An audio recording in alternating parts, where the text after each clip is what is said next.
Hey, Fit Fam. I am coming to you, I guess, recording this as of Sunday for what I'm calling the start of prep week for the 20-pound challenge. Now, the way this is going to work is as of, I believe, tomorrow, each of you who have registered will be able to start downloading content leading up to the start of the challenge on Monday, the 22nd. Now, kind of stepping back, some of you have been very enthusiastic, wanting to get started with the meal plan, wanting to get everything going, and I know everybody out in the webosphere tries to start these kind of fitness challenges, January 1, I guess feeling the guilt and all that, but really in reality, I purposely give it the first few weeks of the new year just so everyone can kind of settle in, get mentally prepared, kind of calm down from the holidays, and then they're much better suited for something like this.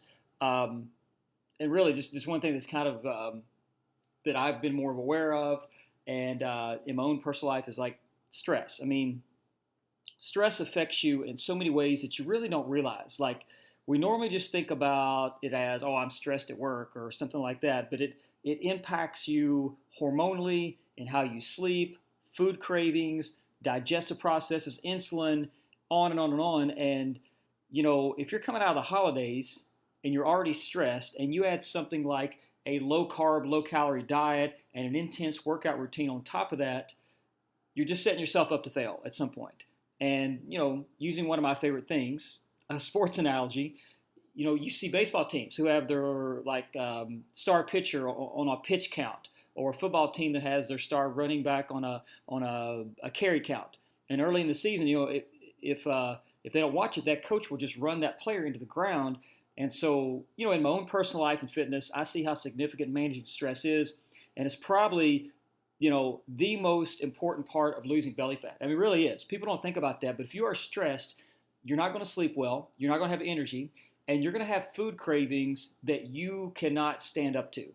You might for a few days, but eventually those cravings will take over.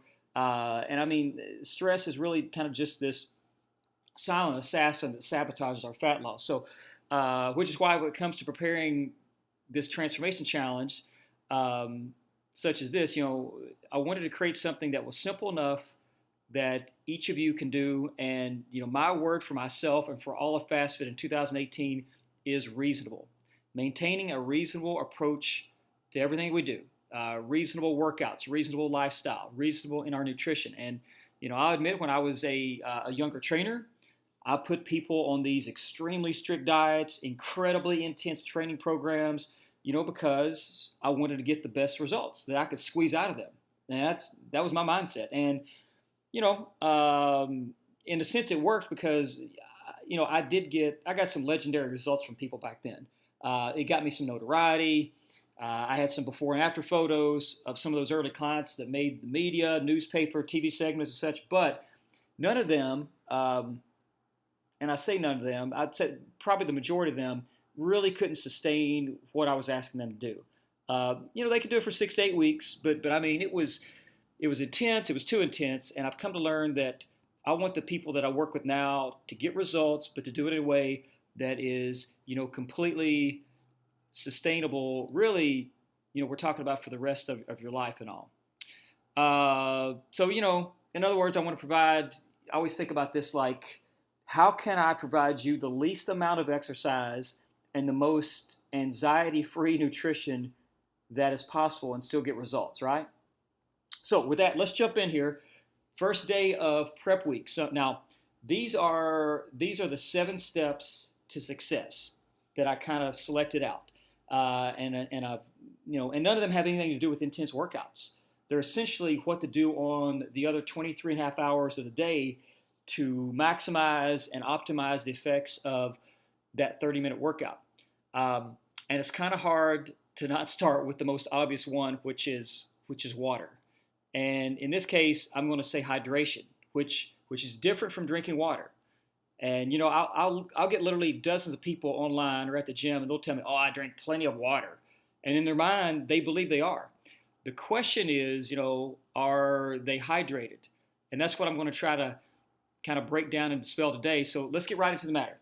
You can basically do what I call a daily oil check. of your engine. You are the engine, right? And if you will, and you can just do this just by keeping an eye on your urine. Now, and I'm generalizing here, but it's different based on people, their diet, the amount of fiber, vitamins, etc. But some form of transparent yellow is kind of what you want to kind of think in terms of.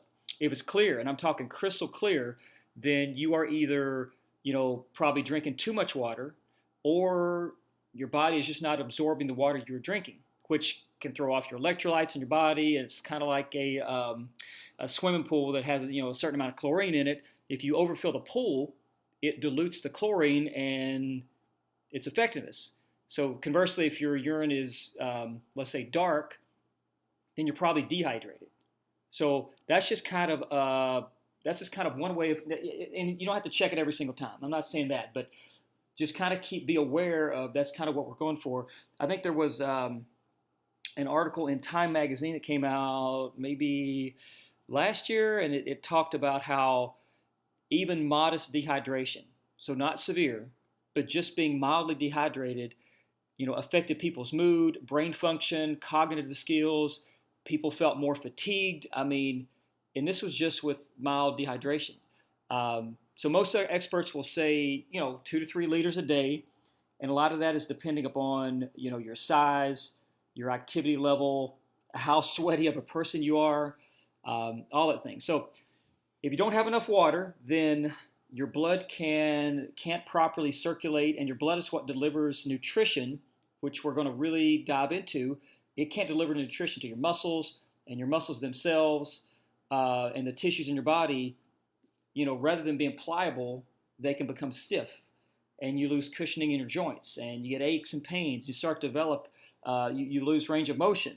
You get swelling, inflammation. So there's just so many things about being hydrated. And, if we're going to talk fat loss, I try to say this at least once a month in our workouts, because I'll look around the gym and people are not drinking.